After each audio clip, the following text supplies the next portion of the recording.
Well, here's Judy entering the party.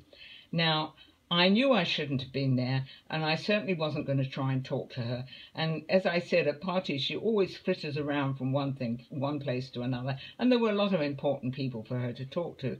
But suddenly, I'm sitting there with a couple of distributors, and she's right next to me, and I think I've just got to give her good wishes from Lorna. So her right hand is left is by her side, and she's looking up at these David Begelman and Jerry Van Dyke, and I grab hold of her hand, and she grabbed back, and she was not going to let me go, and we must have stood there for about 4 minutes, and I was very embarrassed, and I would have just crawled into a hole if I could have done. But eventually she turned and looked at me, and I said, Lorna Smith would never forgive me for not giving you wishes from all the club in England for the series.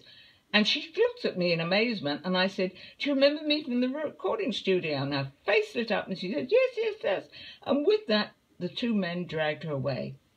And I went back to sit down with the distributors I was with, and the lady said to me, did you know Judy? And I said, well, I did meet her in London. And she said, well, don't feel too bad. They took her to talk to Luella Parsons. So I lost Judy to Luella Parsons. There she is. It was a very beautiful and emotional night.